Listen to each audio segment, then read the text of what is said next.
Shalom, shalom. Shalom, shalom.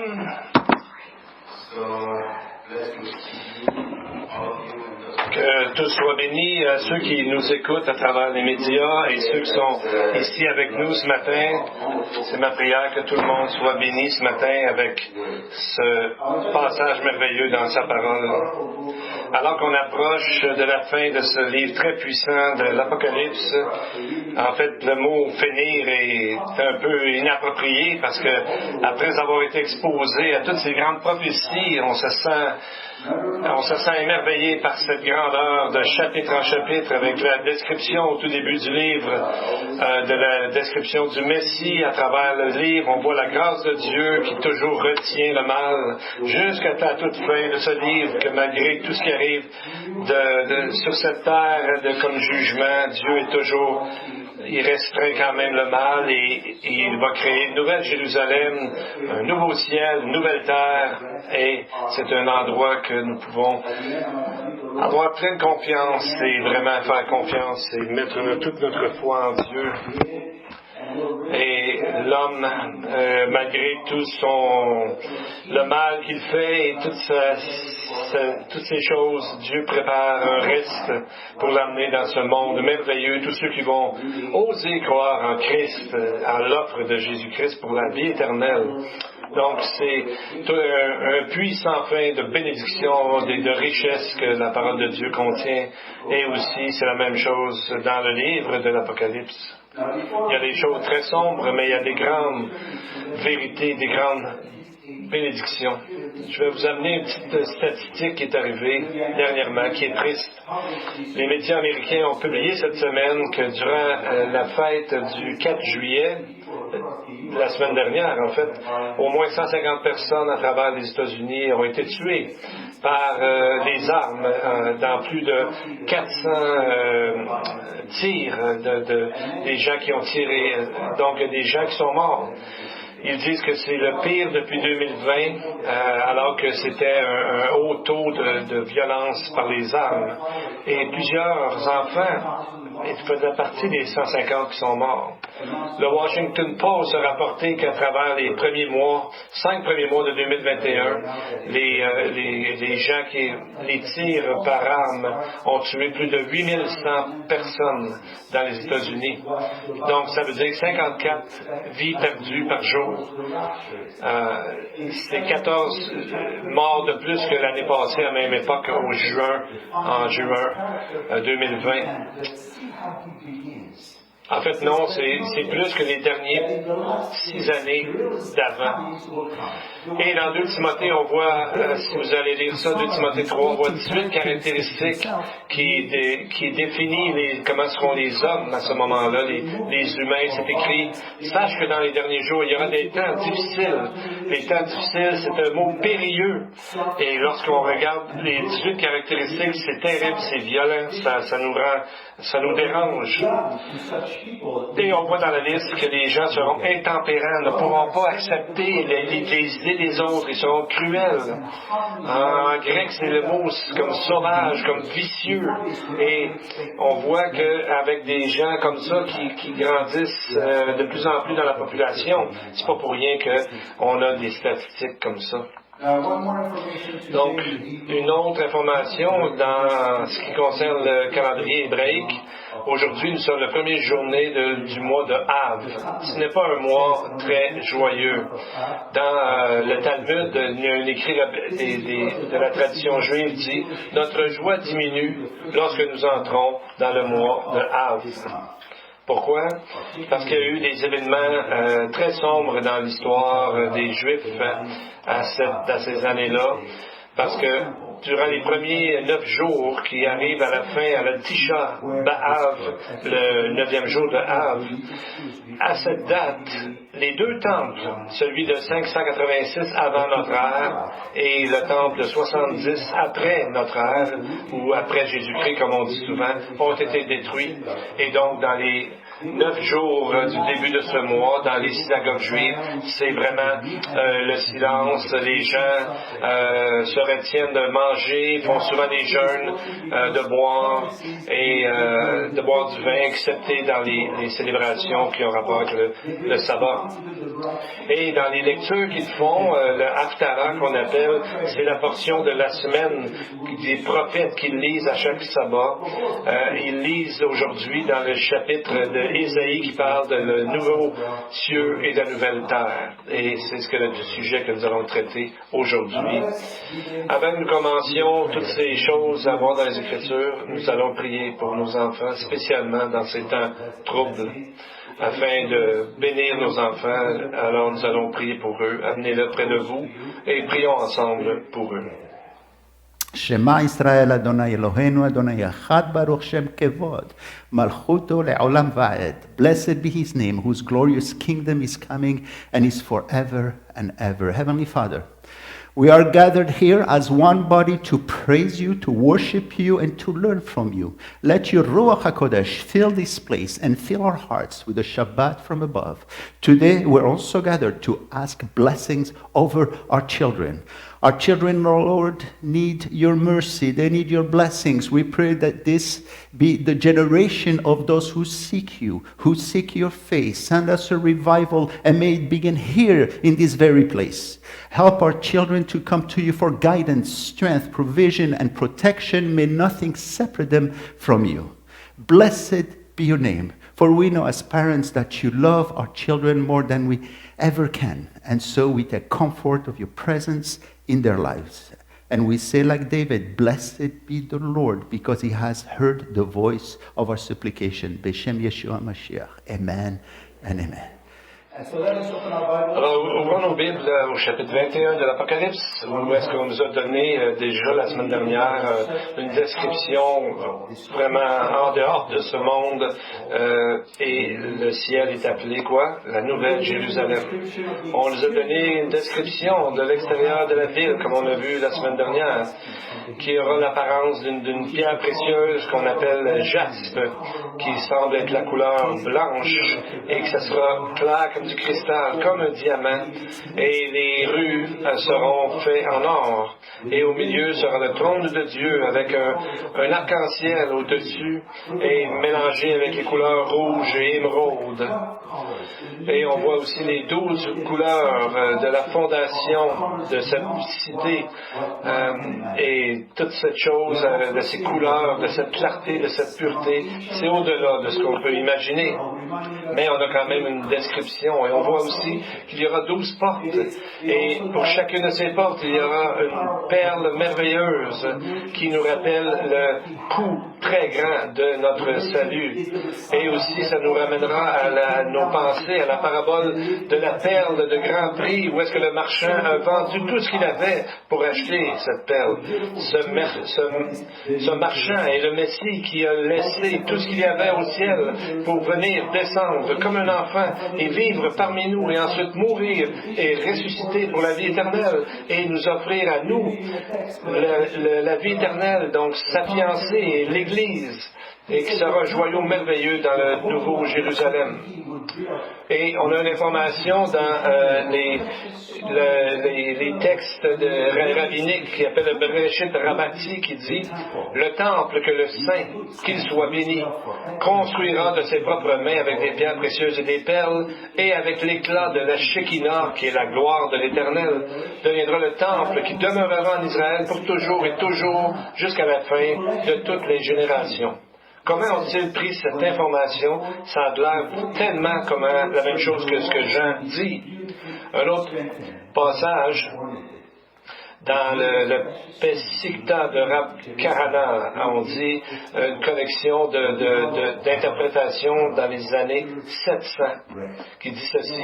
Ça parle vraiment comme l'Apocalypse. Le texte dit « Lorsque le réconfort viendra à Jérusalem, ses murs seront renforcés et ornés de belle façon.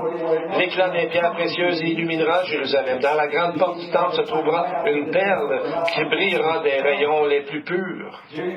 Donc, on se demande, on dirait qu'il était avec Jean qui a vu toutes ces choses-là. Donc, n'oublions pas que plusieurs croyants juifs sont demeurés dans la communauté juive parce qu'à un moment donné, ils n'étaient pas très bienvenus dans les églises. Après la mort de l'apôtre Jean, on a changé beaucoup de choses dans l'Église et on les a un peu mis de côté. Alors, il y a des gens qui ont resté dans leur communauté. Et maintenant, on voit que beaucoup de Juifs reviennent après qu'il y a eu l'appel de Dieu et qu'ils sont retournés dans leur pays. On voit que maintenant, c'est le temps où Dieu en appelle beaucoup, donc c'est merveilleux. On voit que aujourd'hui, où est-ce que Jésus est, c'est là qu'est le ciel, c'est là que nous verrons le ciel lorsque nous serons avec lui. Et les versets 22 à 23 de notre texte, c'est là qu'on était la dernière fois. Jean nous montre une description physique de la Nouvelle Jérusalem. Le texte dit ceci. « Je ne voyais pas de temple dans la ville, car le Seigneur Dieu Tout-Puissant est son temple, ainsi que l'agneau. La ville n'a besoin ni du soleil, ni de la lune pour l'éclairer, car la gloire de Dieu l'éclaire, et l'agneau est son flambeau. » On voit ici la plénitude de Dieu qui demeure avec l'homme. Il n'y a pas de temple dans le ciel parce que Dieu lui-même, le texte nous dit qu'il sera son temple.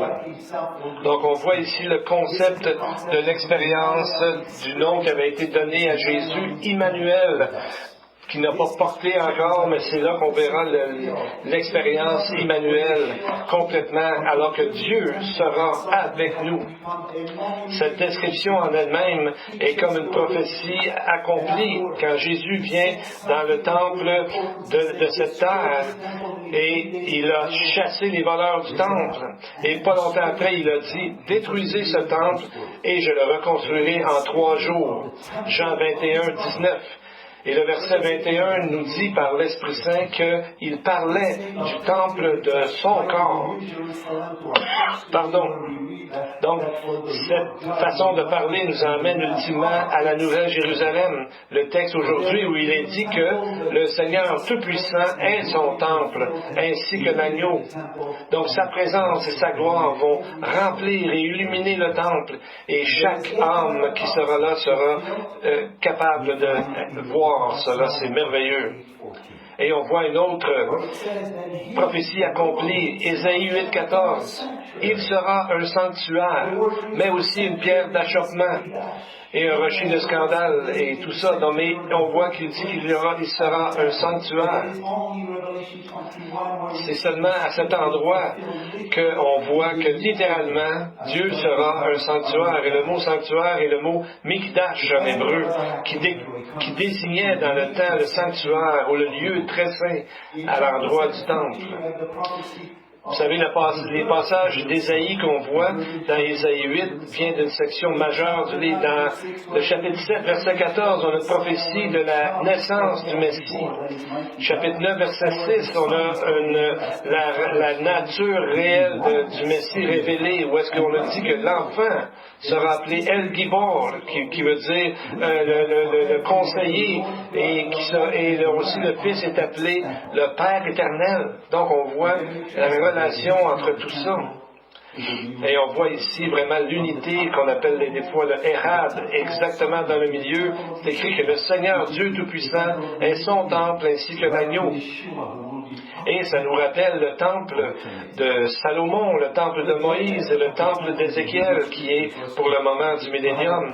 Et Jésus sera le temple pour durant l'éternité. Et on sera avec lui. Dans les Écritures, on voit que Dieu, déjà dans Exode 25:8, dit que Dieu voulait avoir une place pour demeurer au milieu d'eux, mais le péché a rendu cela impossible de vraiment vivre à côté un de l'autre, alors que dans l'Apocalypse, tout cela sera accompli. On lit au verset 22 que le Seigneur Dieu Tout-Puissant, et au verset 23, on parle de la gloire de Dieu, qui est le Ruach HaKodesh, l'Esprit de Dieu. La gloire de Shekinah, qu'on dit souvent dans ces textes-là, c'est la gloire de Dieu. Et dans les 2 versets, on parle de l'agneau, qui est le Messie. Donc, c'est une grande révélation ici. On voit aussi un autre parallèle avec le menorah, le chandelier dans le temple, parce que le Messie, on dit qu'il est la lampe du ciel. Et on voit que dans le chandelier, c'est la partie du milieu, la chandelle du milieu qui fournissait de là, l'huile était pour que toutes les autres chandelles puissent demeurer allumées toujours.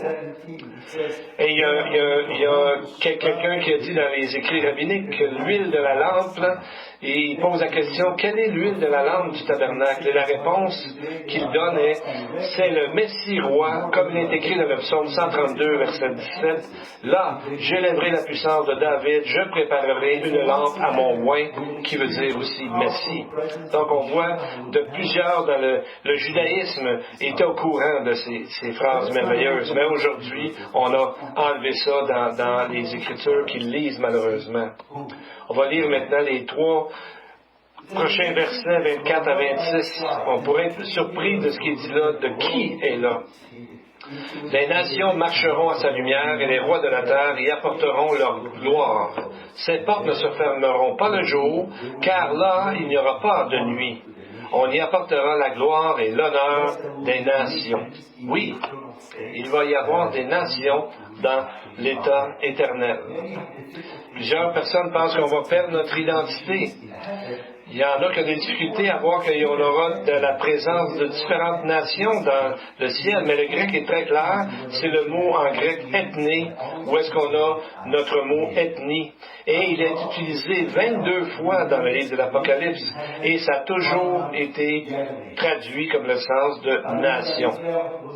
Alors, si Israël demeure une nation dans l'état éternel, pourquoi pas avec toutes les nations? Donc, c'est une promesse à Israël qu'elle va demeurer une nation pour toute l'éternité.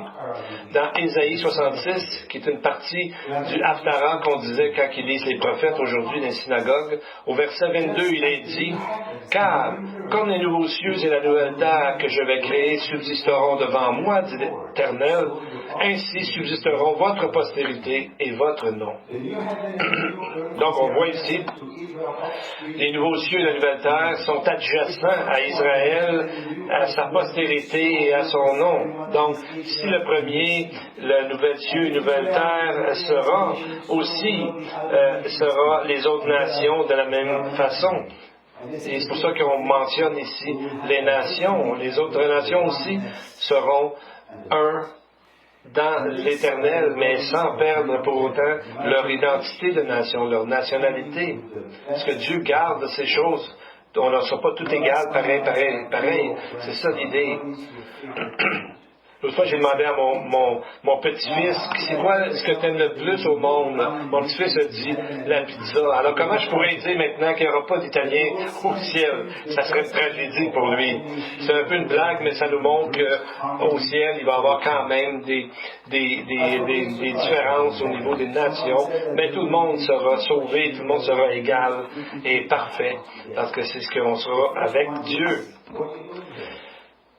Et vous savez, souvent on dit qu'est-ce qu'on va faire quand on va arriver au ciel? Il y en a qui vont dire, mais qu'est-ce que tu fais ici? Tu sais, c'est un peu une blague, mais on va être surpris de voir certaines personnes là-bas, puis on va se demander, hey, mais qu'est-ce qui est arrivé à un tel?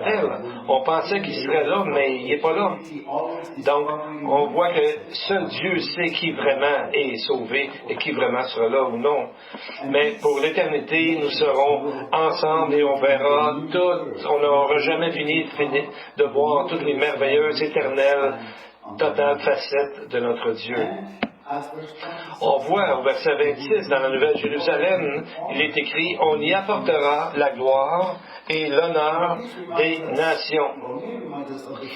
Donc, ces nations vont vivre dans la nouvelle terre et on dit que probablement ils vont venir à la Nouvelle Jérusalem pour apporter l'honneur et la gloire. Ça nous rappelle les fêtes d'Israël, spécialement 3 fêtes en particulier. La fête des pains sans levain, la Pentecôte et la fête des tabernacles, alors que Dieu avait ordonné à tous les Israélites de venir à Jérusalem pour une grande fête et un repas communautaire complet avec toute la famille ensemble. Et on voit que, on dirait que dans le texte, on voit qu'ils seront là pour la communion fraternelle et pour l'éternité, il y aura un assemblage des nations. Dans la fête des pains sans levain, ça nous parle de la fonction de Jésus comme prophète. La fête de la Pentecôte comme souverain sacrificateur et le tabernacle, la fête des tabernacles comme étant roi. Donc, c'est trois fonctions que Jésus doit avoir et a comme personne. Alors, cela va nous rappeler ces choses nous seront toujours rappelées, ces trois fonctions. Verset 27. Il n'entrera chez elle, la Nouvelle Jérusalem, rien de souillé, ni personne qui se livre à l'abomination et au mensonge. Il n'entrera que ceux qui sont écrits dans le livre de la vie de l'agneau. On a vu dans nos études précédentes que le livre de la vie, et là on parle du livre de vie de l'agneau, et je pense que vraiment c'est le même livre. Rappelez-vous qu'on a dit que dans le livre de la vie contenait les noms de toutes les personnes qui sont nées, mais seulement les gens qui auront choisi de croire dans l'offre de Jésus-Christ à la croix, dans l'offre du Messie à venir ou qui est venu maintenant, alors leurs noms resteront dans le livre de vie. Alors comme c'est Jésus qui est mort pour que les gens puissent entrer dans la Nouvelle Jérusalem, c'est pour ça que le livre de Jésus, le livre de la vie de Jésus serait sûrement le même que le livre de la vie. Vous savez, ça nous fait penser des premiers écrits qu'on a dans la Genèse. Genèse 5.1 commence comme ceci. Voici le livre de la postérité d'Adam. Et ensuite, on a une série de noms où est-ce qu'il dit un tel a vécu, il est tant d'années, et après il est mort, et après il est mort. On a toujours ça. Donc, Genèse 5 a souvent été appelé un livre mortuaire, dans le sens que on dit tous les gens qui sont nés, qui sont morts après un certain nombre d'années. Alors que le livre de vie, ce sera, dans le fond, les gens qui auront accepté la vie éternelle en Jésus-Christ, qui est mort exprès pour nous offrir cette vie éternelle, car il a fait un sacrifice parfait, total et pour toujours. Mais dans Genèse, c'est là que le péché est entré à ce moment-là. Et dès que le péché est entré, la Bible nous dit clairement que la mort a suivi. Et 1 Corinthiens 15.45 nous dit quelque chose de merveilleux, que ce que Jésus a fait pour nous offrir cette vie éternelle. Paul nous dit, inspiré par l'Esprit Saint, le premier homme Adam devint une âme vivante. Le dernier Adam est devenu un esprit vivifiant. Donc, c'est seulement Jésus qui peut amener la vie éternelle. Donc, c'est un peu comme le paradis qui est recommencé à nouveau. Donc, quand on fait des comparaisons, des parallèles entre le livre de Genèse et de l'Apocalypse, on trouve des choses merveilleuses. Par exemple, Genèse 1.1 parle de la création des cieux et de la terre. Apocalypse 21.1, on parle que les cieux et la terre passent, s'en vont, et une nouvelle terre, nouveaux cieux sont créés. Genèse 1.2 parle de Tohu Vavohu, donc informe et vide. Donc on voit que la terre est couverte par les eaux, qu'on appelle la mer, dans le verset 10. Apocalypse 21.1, il nous est dit qu'il n'y a plus de mer. Genèse 1.16, on voit que le soleil a été créé pour gouverner le jour. Dans la Nouvelle Jérusalem 21-23, Apocalypse, pas besoin de soleil. Apocalypse 22.5 nous dit qu'il n'y a pas de nuit. Donc on voit qu'il y a quelque chose de grand dans la nature qui est arrivé de plus grand que la création. Maintenant, ça va être pour toute l'éternité. On voit aussi dans l'Apocalypse 20-10 qu'on identifie Satan lui-même, on l'appelle le serpent ancien. Apocalypse 12, verset 9, 14 et 15 nous parle du serpent ancien qui est appelé le diable et Satan, celui qui séduit toute la terre. Et on voit c'est le sujet de l'Apocalypse 12. Satan qui voulait en fait détruire la femme de laquelle viendrait le Messie, la postérité. Et c'est là dans Genèse qu'on voit qu'on est mentionné la postérité de la femme. Genèse 3,15, Dieu parle au serpent et il dit « Et je mettrai inimitié entre toi et la femme, entre sa postérité et ta postérité. Il t'écrasera la tête et toi tu lui blesseras le talon. » Donc on voit que quand la tête elle sera écrasée, c'est la fin du serpent et c'est là qu'il sera lancé dans le lac de feu pour la fin et pour toute l'éternité. Dans Genèse 3,24, on voit que l'homme se fait sortir de l'Éden, mais à la fin, il va revenir au paradis, dans le sens de la Nouvelle Jérusalem.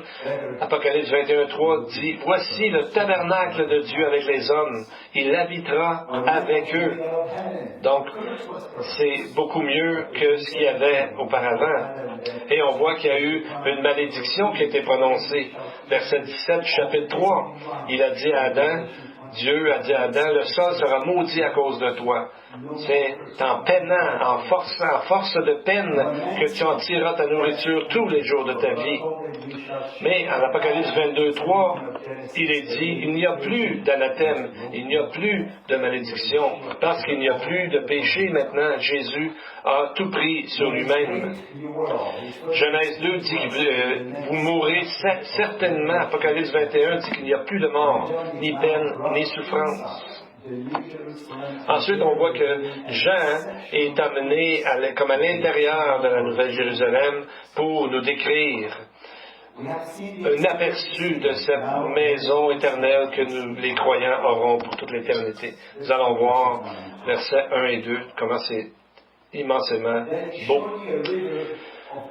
Et il me montrait un fleuve d'eau de la vie, limpide comme du cristal, qui sortait du trône de Dieu et de l'agneau.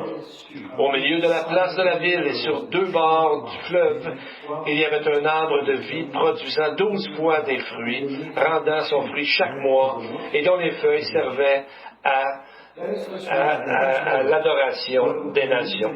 Bien, premièrement, lisons les premiers mots que nous allons voir que ce qui est arrivé dans la destruction du temple en 70 de notre ère, c'est quelque chose qui a eu un gros impact sur le judaïsme et les gens à travers le monde, non seulement les Juifs. Mais regardez comment le texte commence premièrement. Un fleuve d'eau, de vie, limpide comme du cristal. C'est déjà assez pour nous faire rêver et de se rappeler des eaux rafraîchissantes. Quand on va pas bien, on devrait lire ces mots-là pour se rappeler la promesse et comment ça sera merveilleux dans notre éternité pour ceux qui ont cru, bien sûr. Mais il y a une histoire qu'on voit aussi déjà dans Genèse 2,10. On voit qu'il y avait un fleuve qui sortait d'Éden pour arroser le jardin, et de là, il se divisait en 4 bras différents. Les anciens commentateurs juifs ont fait une connexion entre cette rivière qui sort du trône de Dieu et ils croyaient, eux, que le jardin d'Éden était à Jérusalem. Donc, ils ont fait une espèce de lien comme ça. Mais dans le livre de l'Apocalypse, d'Ézéchiel aussi, en lisant ces textes, il voyait que la rivière sortait de dessous l'autel. C'est pour ça que la piscine de Siloé, c'est là qu'ils allaient chercher l'eau pour amener la terre, la fête des tabernacles. Les sacrificateurs allaient chercher de l'eau à la piscine de Siloam pour l'amener et remplir l'autel et tout ce qu'il y avait dessus de l'eau. Donc ça créait comme une petite rivière. Dans le Talmud de Jérusalem, ils appelaient ces eaux-là de Siloam les eaux de la création. Ils disaient même que ces eaux avaient certaines fonctions de guérison. Et c'est là que Jésus a fait un miracle messianique de guérir un homme né aveugle dans Jean 9. Il était au temple, mais voyez-vous, il n'a pas guéri la personne directement. Il lui a dit d'aller se laver les yeux à la piscine de Siloam, devant tous les prêtres qui étaient là en train de ramasser de l'eau. Donc l'homme, pour la première fois, a vu. Donc il y avait une raison pourquoi Jésus lui a dit de faire ça. Et Jésus lui a dit dans le chapitre 7 de Jean 38-39, « Celui qui croit en moi, des fleuves d'eau vive couleront de son sein, comme dit l'Écriture. » Jésus dit cela de l'Esprit que devraient recevoir ceux qui croiraient en lui, car l'Esprit n'était pas encore descendu parce que Jésus n'avait pas encore été glorifié. Alors qu'il est glorifié maintenant, on peut croire que ces eaux-là peuvent être données à tous les personnes, à tous les gens qui croient en lui. Pourtant, malgré toute l'opposition, toutes les choses qu'on peut dire contre, c'est la meilleure vie, c'est la vraie vie, c'est la vraie paix, mais on peut l'atteindre seulement par la foi dans l'œuvre de Jésus-Christ et dans ses paroles et dans ce que la Bible nous annonce. La dernière fois qu'on a entendu parler de l'arbre de vie, eh bien, c'était dans Genèse. Et là, on voit que dans l'Apocalypse, on voit qu'il est au milieu du jardin, dans la Nouvelle Jérusalem. Il est au milieu aussi de la rue qui amène, si on veut, de la place qui amène au trône, jusqu'au trône de Dieu. Dans Genèse, Dieu a empêché l'homme de manger de l'arbre de vie afin qu'il ne devienne pas pécheur éternellement sans possibilité de pouvoir être racheté. Et on voit que ceux qui croient en lui seront à même de pouvoir manger des fruits de l'arbre de vie. On voit dans le texte qu'il est dans le milieu de la place, peut-être dans une rue principale qui amène au trône de Dieu, on ne sait pas exactement, mais on voit que sur chaque côté de la rivière se trouvait l'arbre de vie. Donc on voit que dans le texte aussi, il nous est dit qu'il y aura 12 fruits, un chaque mois. Donc, c'est comme si on était avec Dieu et on va pouvoir être là et manger du fruit de l'arbre de la vie. Donc, on voit que ça pourrait être un endroit très organisé parce que Dieu est un Dieu d'ordre et qu'à chaque période de temps, chaque 12 mois, à chaque mois, il y aura des grandes assemblées, des grandes fêtes. Et c'est marqué qu'il y aura un fruit chaque mois dont les feuilles servaient à la communion des nations. Souvent dans les versions, en général, on voit la guérison des nations. Mais pourquoi une guérison? Puisqu'on a lu tantôt qu'il n'y aura pas de mal, il n'y aura pas de malédiction, il n'y aura pas de souffrance. Lorsqu'on regarde le mot en grec, c'est le mot thérapia.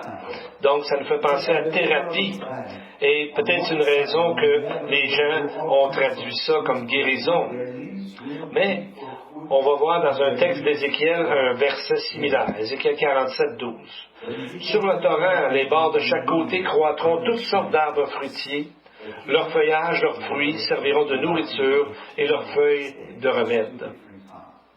Donc, on pense que le temple d'Ézéchiel, c'est durant le millénium ou les temps messianiques. Et à ce moment-là, encore sur terre, il y aura besoin de guérison. Pourtant, par contre, dans l'état éternel, il n'y aura pas besoin de guérison comme tel.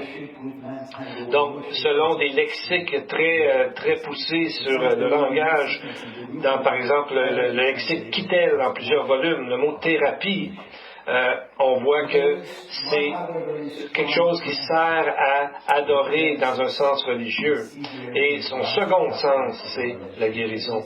Acte 17:25 dit, « Il n'est pas servi par des mains humaines comme s'il avait besoin de quoi que ce soit. Lui qui donne à tous la vie, la respiration et toutes choses. » Donc le mot thérapie serait plutôt le mot adoration ici. Et quand on compare les textes de Genèse avec le dernier chapitre de l'Apocalypse, on voit la pluralité de Dieu. Genèse commence en disant, au commencement, Dieu créa.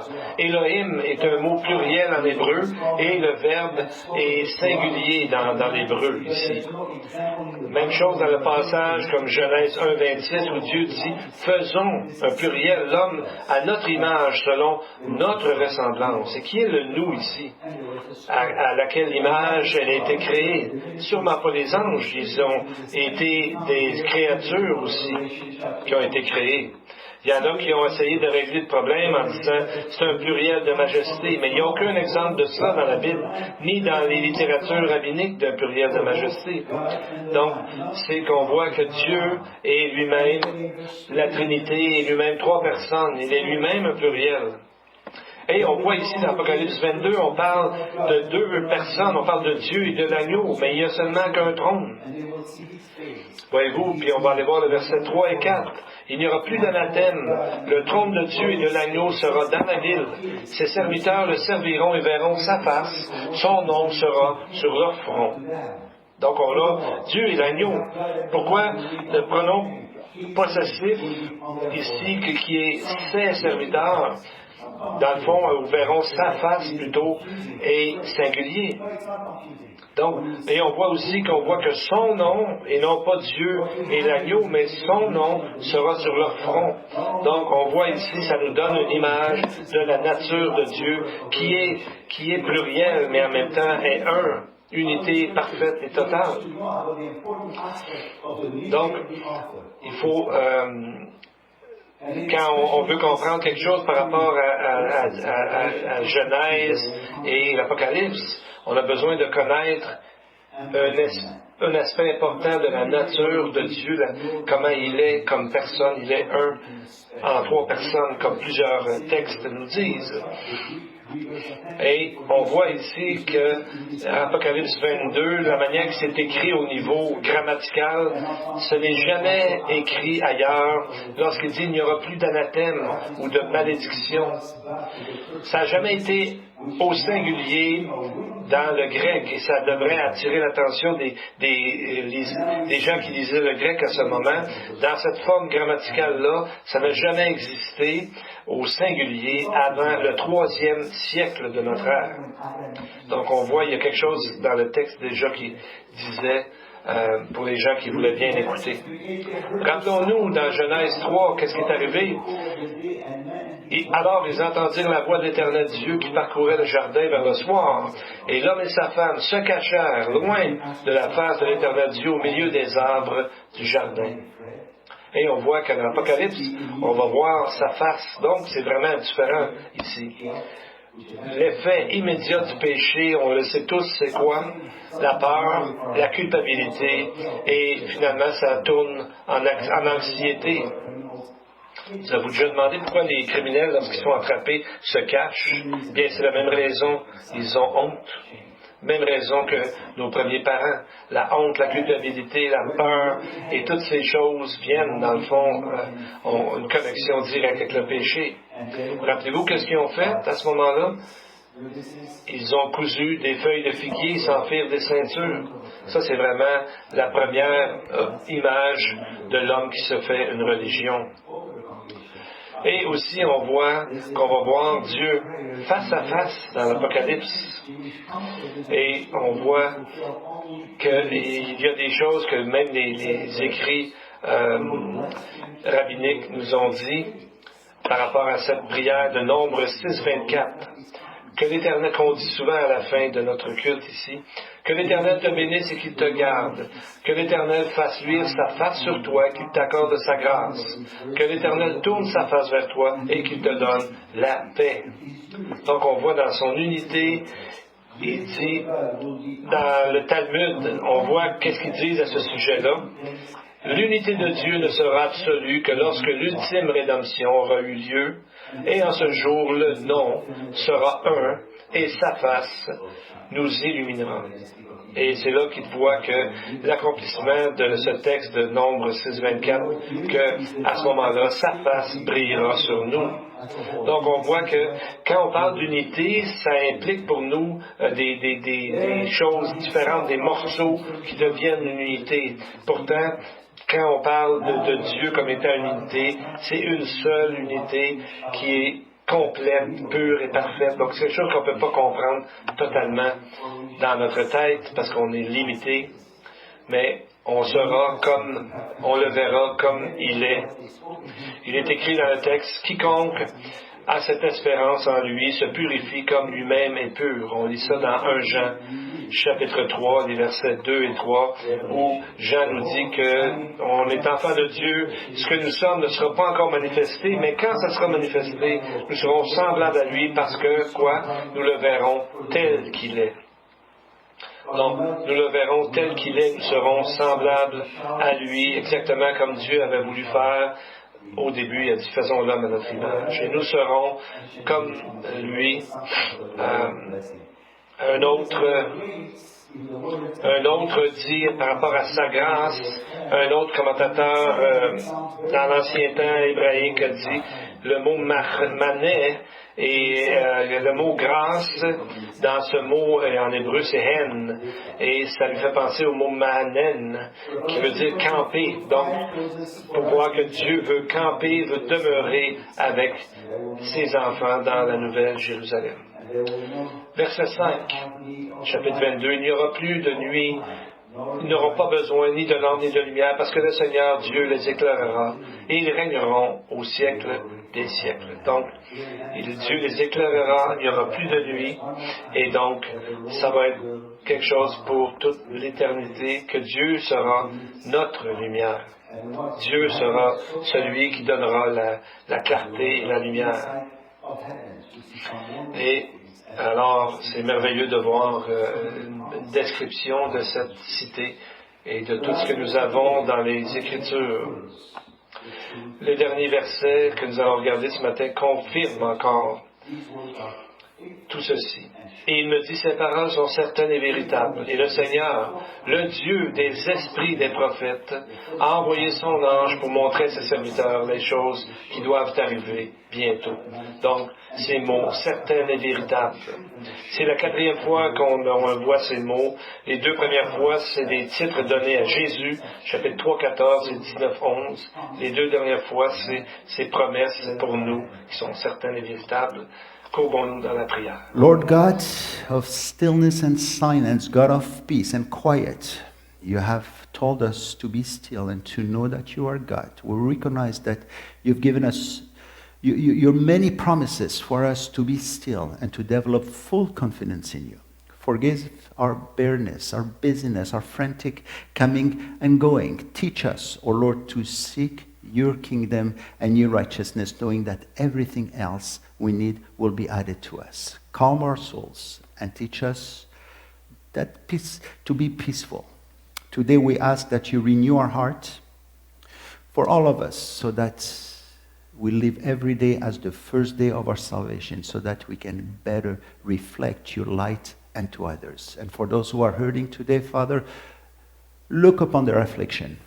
Take up their cause and shower them with your presence. Blessed are you, O Lord, for you are our Redeemer, our shield, our rock, our hiding place. And all this we pray in Yeshua's name. And to the congregation, the Lord bless you and keep you. The Lord makes his face shine upon you and be gracious to you. The Lord lift up his countenance upon you and give you peace. Amen and amen.